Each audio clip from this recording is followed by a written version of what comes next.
Hello, Canned Cream here, CC for short, and today I would like to talk to you about Trenderhoof. Is that him? You see him? Twilight? Is he there? I'm not sure. You don't suppose he's decided not to come? Twilight, I don't see him. What if he doesn't arrive? The whole festival will be a disaster!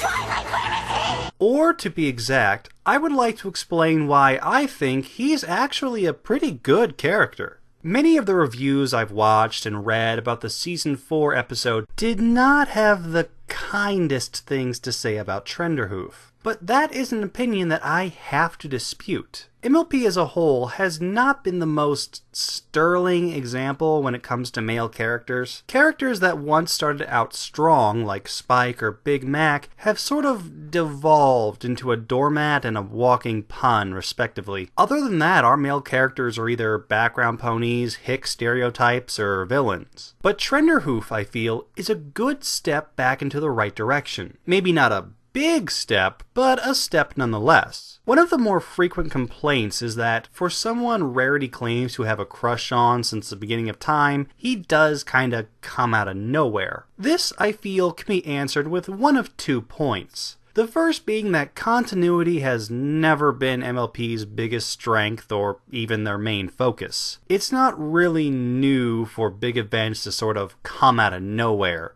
And while, yes, it would have been cool to have heard Rarity talk about this pony a few episodes or a few seasons ahead of time, all leading up to one big reveal, I don't think it's really a necessity for something as minor as this. And secondly, come on guys, it is Rarity. She has been known to exaggerate after all. For all we know, I've had a crush on him since the beginning of time could easily translate to, I heard about him 3 weeks ago. And she goes through crushes like tubs of ice cream. The only character I've seen go through more of them faster is Mabel Pines. Besides, whether or not you want to accept one of these explanations or not, it's not really a fair argument against his character. If anything, this is a fault of the episode. Trender himself actually manages to become something rather unique. The character could have easily been a Blue Blood clone, and at first that's exactly what I thought he was going to be, as that type of selfish character could have fit easily into the narrative of this story just fine, and we still would have gotten to the same moral of don't completely change yourself for someone who doesn't like you as you are. Here's the interesting thing though. Technically,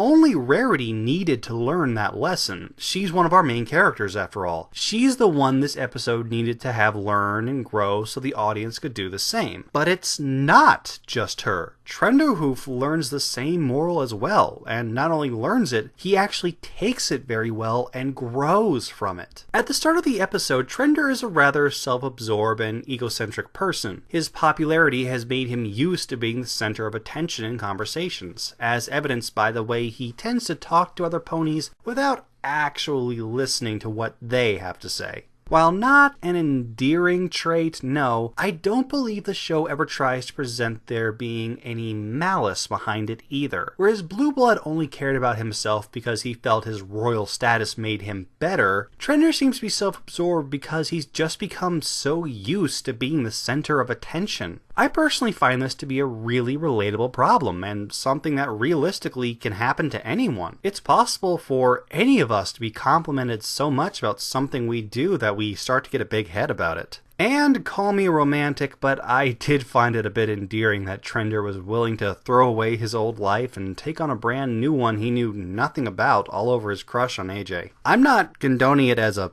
smart move, only that I found it kinda sweet. And I take it as proof that even though he was creating this rift between Applejack and Rarity, he was not really aware of it. Just because he was this episode's main foil, I don't feel like he was ever presented as a bad guy. Near the end of this episode, Trender isn't angered or insulted when he finally understands that Applejack doesn't return his affections. He's actually rather humbled by it. No mean feat for someone who's likely used to young mares throwing themselves at his hooves. With the exception of Spike and more recently Discord, the majority of our male cast is never given the chance to develop and grow, Characters like Big Mac or Soren or Blue Blood all tend to end episodes the same way they began them. They remain static characters. Now, that doesn't mean they can't still be enjoyable. They certainly can. I personally find Soren to be freaking adorable. But it is always nice to see a character go through a complete arc, even if only through the span of one episode. And for this, Trenderhoof stands as a unique case. Even if his personality did nothing for you, I just feel it's not fair to label him as a bad or failed character for that. Because whether you like him or hate him or just don't care,